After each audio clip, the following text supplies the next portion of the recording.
dia, boa tarde, boa noite. Sejam muito bem-vindos ao MBCV Cast. Estamos em pleno inverno e esse inverno tem sido tão quentinho quando nós aprendemos coisas novas para a vida, quando nós mudamos maneiras de viver. E durante todo esse mês de julho, né, o apóstolo Neuci esteve aqui nas segundas-feiras pela manhã falando sobre assuntos de relacionamento e nós vamos fechar esse mês de julho com esse assunto e eu quero dar já as boas-vindas. Se você não é inscrito no canal, se inscreve, curte, compartilha conteúdo, porque isso vai tornar o nosso conteúdo mais relevante. Nós falamos do Ministério Batista Cristo é a Vida de Novo Hamburgo, no Rio Grande do Sul. Seja bem-vindo, apóstolo, bom dia. Bom dia, pastor Eliane, bom dia a todos que nos assistem. Desejo a todos um lindo dia, um proveitoso dia, pois o inverno está sendo muito aconchegante para todos. Nós estamos falando, semana passada falamos sobre ciúme e deu muito pano para manga, porque o ciúme existe dos dois lados. E a gente, ouvindo o apóstolo falar, né, ele trouxe muitos ensinamentos, né, palavras de reflexão, na verdade, porque a pessoa que ela tem ciúmes, ela tem dificuldade de identificar, porque ciúmes é um sentimento, e ela tem dificuldade de identificar esse sentimento. Mas o senhor disse uma coisa no final, pastor, que chamou bem a atenção e que eu acho que a gente pode começar o nosso papo de hoje, é que o ciúme é uma manifestação de um medo. O medo de que a outra pessoa replique aquilo que está fazendo. Ou talvez a pessoa tenha vivido na infância dela, visto muitas infidelidades também no seu lar, e ela já cresceu com aquele sentimento de que ninguém confia em ninguém, né? Então, pastor, como é que faz? Essa pessoa tem solução? Na verdade, assim, ó, eu queria que o senhor falasse hoje sobre essa raiz e como é que essa raiz pode ser extirpada da vida de uma pessoa, para que ela seja feliz, né? Para nós tratarmos esse assunto, ou nos ajustar, nos corrigir e melhorar nossos relacionamentos, primeiramente precisamos nos conhecer. Nós temos duas naturezas, a natureza divina que está dentro de nós e a natureza adâmica, carnal, hereditária. E enquanto não se descobre isso, se vive a continuidade da cultura familiar, hereditária, genética, biológica, que cada um traz de seus ancestrais. Mas quando Cristo entra na vida, ele ressuscita o nosso espírito. E Pedro fala sobre isso na sua segunda carta, capítulo 1, versículo 4, que ele nos fez grandíssimas e preciosas promessas, para que por elas vos torneis coparticipantes da natureza divina. Então, para vencer o ciúme, que é obra da carne, que é legado familiar hereditário, que faz parte do espírito que opera no mundo, porque nós temos as duas naturezas. E para nós melhor entender como tratar, como cuidar e como conviver com essas duas naturezas, vou usar uma coisa bem simples. Eu ouvi no meu começo de fé um missionário dando testemunho de sua obra, de sua missão de evangelização em tribos indígenas.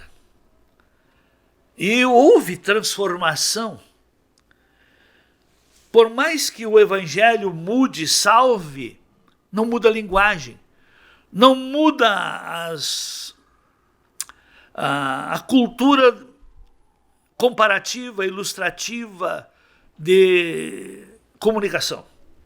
Aí deram oportunidade para aquele índio que era era um dos maiorais, o cacique da tribo, para dar o testemunho o que Cristo fez na vida dele.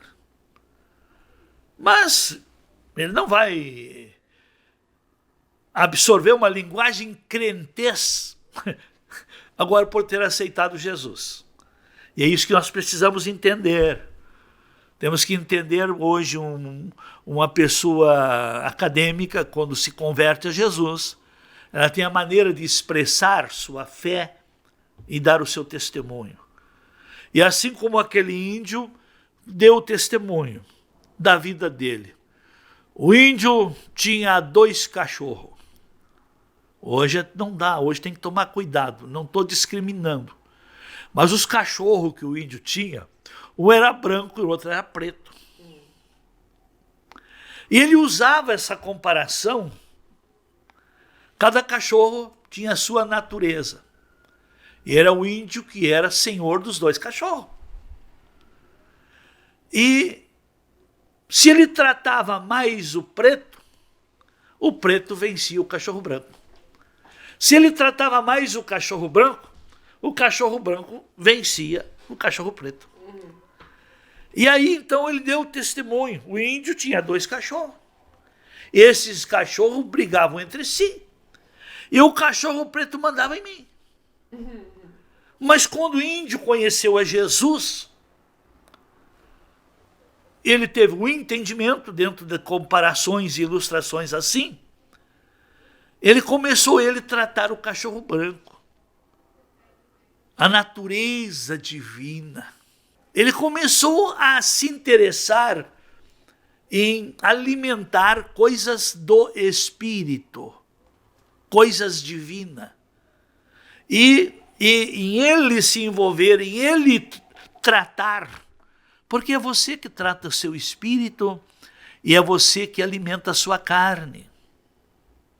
São nossas escolhas. E para nós vencer o ciúme, temos que entender, o ciúme faz parte de que natureza? Da natureza de Deus ou da natureza adâmica, carnal, hereditária? Entendemos que para também nós ter um melhor entendimento sobre isso, a Bíblia fala de 2 Adão.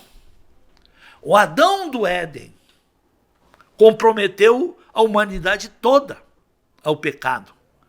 Mas o segundo Adão, Cristo, libertou o homem do pecado. Então, por isso que Paulo é muito claro quando ele fala sobre isso, lá em Gálatas, capítulo 5, a partir do verso 17, que ele diz assim: porque a carne, a natureza carnal luta contra o espírito, e o espírito luta contra a carne, porque são opostos entre si, para que não façais o que porventura seja o vosso querer. Mas quando a pessoa aceita Jesus, diz aqui Paulo, mas se sois guiados pelo Espírito, não estáis debaixo deste governo de carne, dessa força carnal, dessa força hipnótica, desse espírito maligno que domina a mente.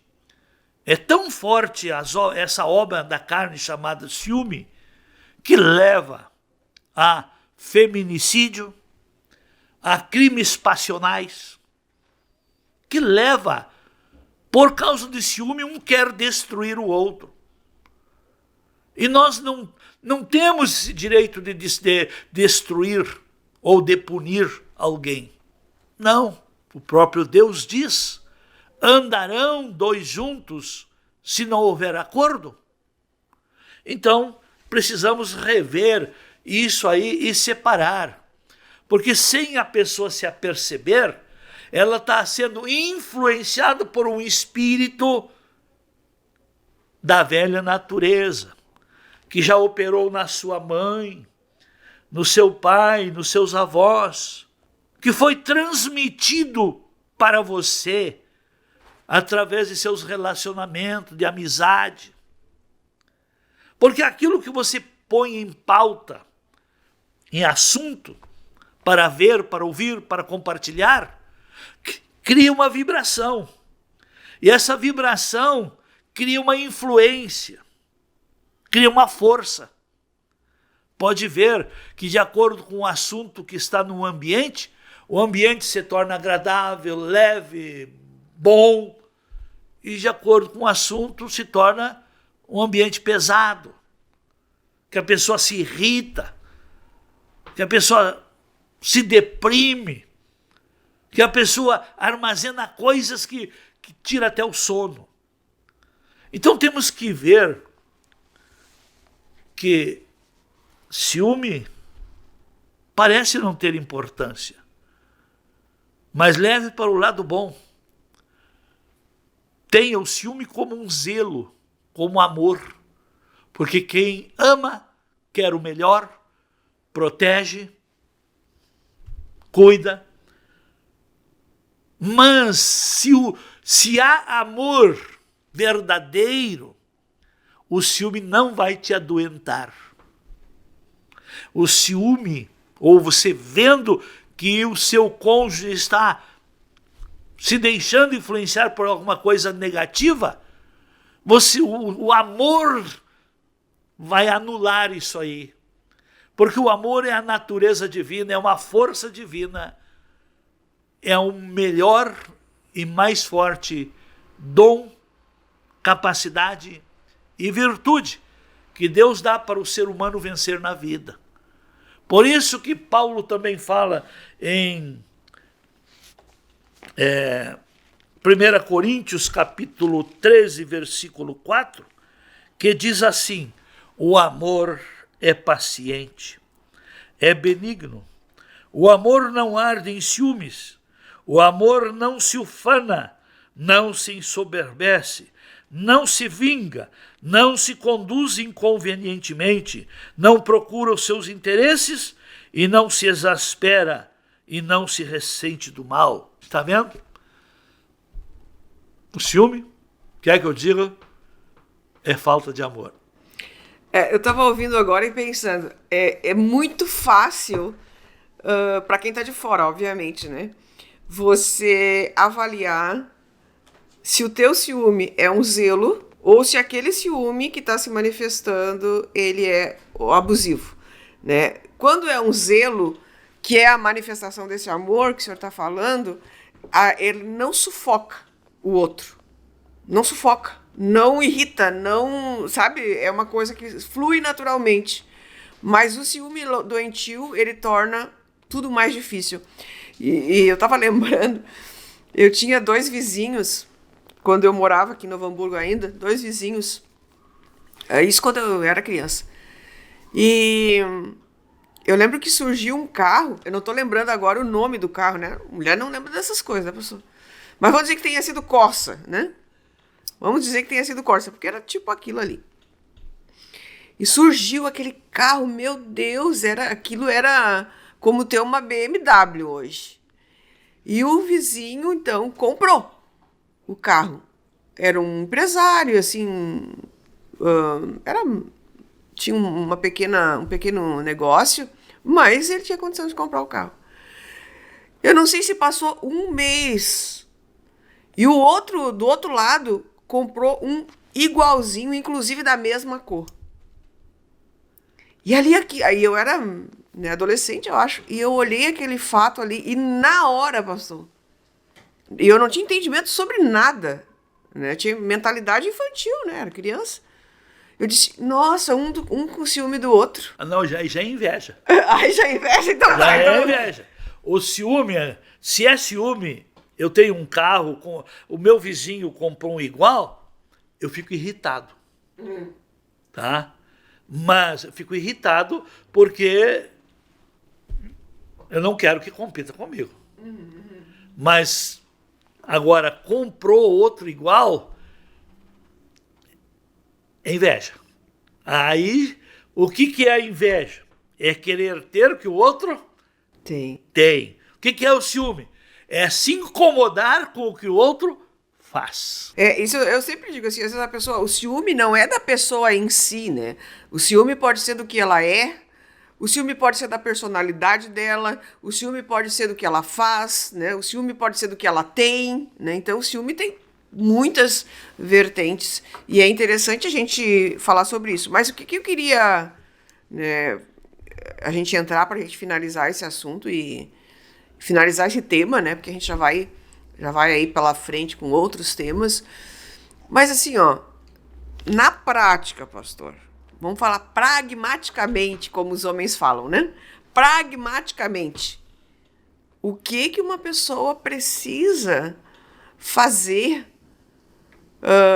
para que ela possa vencer isso e vencer essa coisa que vem hereditária ou que ela adquiriu a partir de outros afetos que não deram certo. Ou, às vezes, quando é hereditária, é justamente isso. Porque a questão não é de cônjuge. Pode ser de uma amizade também, né? Um amigo. Tu tem um amigo, mas existem pessoas que elas são tão sufocantes na amizade que se torna tóxico o negócio, né? E pode ser também, como eu falei agora, de vizinhos. Imagina, né? 2 vizinhos se brigando por causa dessa situação, se invejando. O que a pessoa poderia fazer nesse sentido de uma forma prática para que ela consiga vencer isso na vida? Qual foi o segredo do índio ter se convertido? Quer vencer o ciúme? Cuide de sua vida espiritual, desenvolva o seu amor a Deus, pratique, porque amar não é sentimento, é mandamento.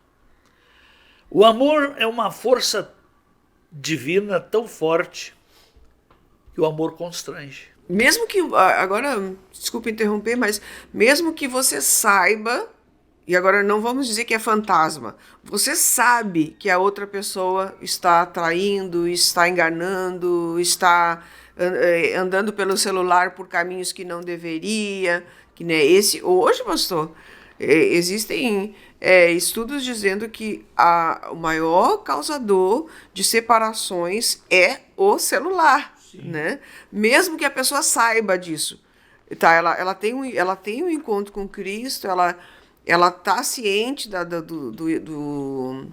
do lugar onde ela está, em termos cristãos, né, junto com Jesus.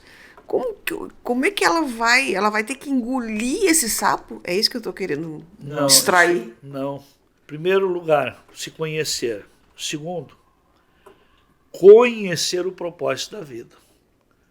Ninguém é senhor de ninguém. O marido não é dono da esposa. Eles têm uma aliança de amor. A aliança. E a aliança, ela prevalece enquanto há das duas partes o cumprimento dos deveres. E outra questão aqui, e a aliança é Deus quem faz, e quando alguém quebra a aliança, ela peca contra o Senhor. E se aquele que não quebrou a aliança continuar cumprindo o seu dever, Deus vai tratar o infiel. Por que Deus não interfere em tanto barraquismo conjugal que tem por aí?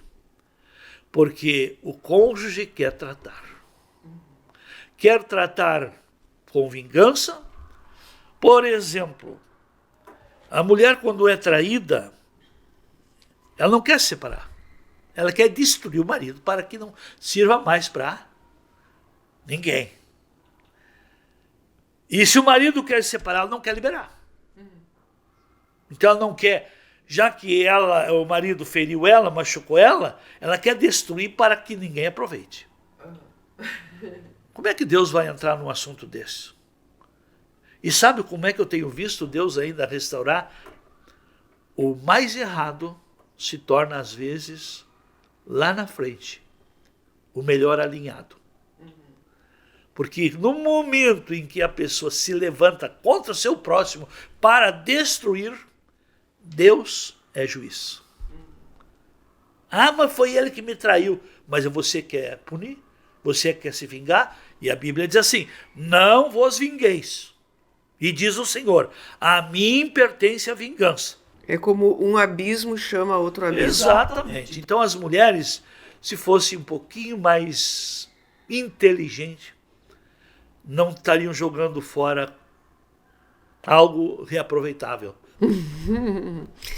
Mediante arrependimento e mudança de conduta, Exatamente. né, pastor? Arrependimento e mudança de conduta, porque também não adianta você estar...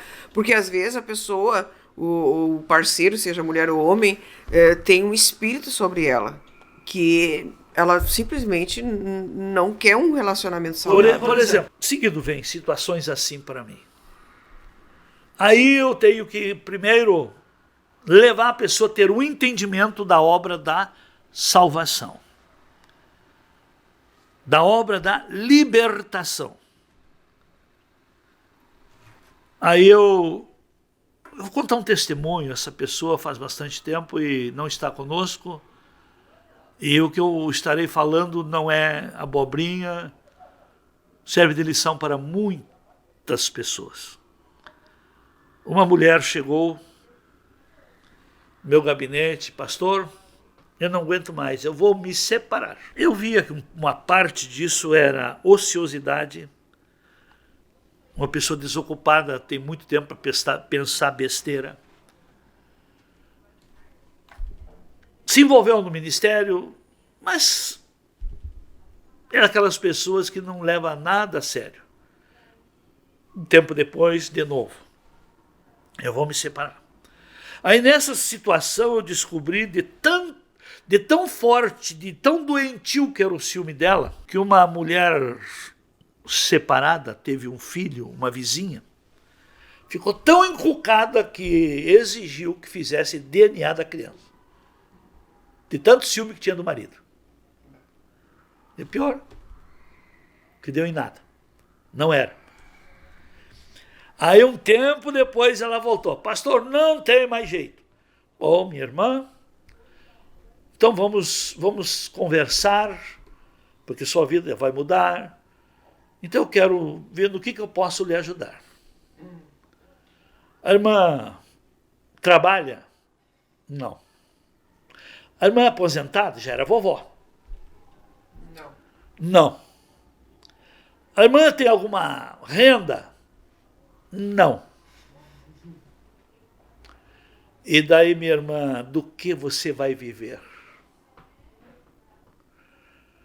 Tudo aquilo que por trás é um espírito que alimenta, cega o entendimento das pessoas. O que tem de mulher com entendimento cegado. E o diabo entra pela linha do ciúme para destruir o futuro da mulher. Tem um marido que dá toda a sustentabilidade, projeção da vida. Ela apenas deveria desempenhar a função de ser uma auxiliadora sábia, capaz, idônea, mas não. Está querendo dominar alguém que lhe assumiu para ter auxílio. Nenhum homem casa para ter uma patroa, mas sim uma auxiliadora. Uma auxiliadora, né? Bem, pastor, nosso tempo foi, né? Mas o assunto foi. Se a gente continuasse, ainda nós tínhamos assunto para falar, mas minha parte de mulher para mulher, eu digo o seguinte: o que acontece, pastor, que eu vejo é que as mulheres, elas, às vezes, elas se apaixonam e elas se entregam tanto, e elas querem tanto uma pessoa para estar ao lado delas, e que elas invertem o valor, colocam Deus abaixo do marido. E o homem, ele não gosta de um relacionamento assim, né? Então, minha querida, né, antes de qualquer coisa, coloque o Senhor como prioridade na tua vida. Coloque o Senhor. Você vai atendê-lo, vai amá-lo, vai se apaixonar por ele, vai fazer o que quiser. Mas Deus precisa estar acima de todas as coisas, que você vai ter muito mais tranquilidade na direção, né, na condução da sua família. Então, que Deus abençoe vocês, pastor. Existe um engano religioso. Eu vou falar para os solteiros aí, a última. A saideira, tá? O homem, eu quero casar com uma mulher de Deus. A moça, eu quero casar com um homem de Deus. E depois que casam, não liberam para Deus, só querem para si. Não querem que sirvam, não querem que sejam dedicados a Deus, e a pessoa manifesta que é dedicada a Deus, fazendo parte da vida ativa da igreja. Então, tinha boas intenções para começar, e pelas intenções que tinha, arrumou. E mudou as intenções, estragou. Tome cuidado, você que ainda não se amarrou, não dá para enganar Deus. Deus abençoe. Tchau, até a próxima.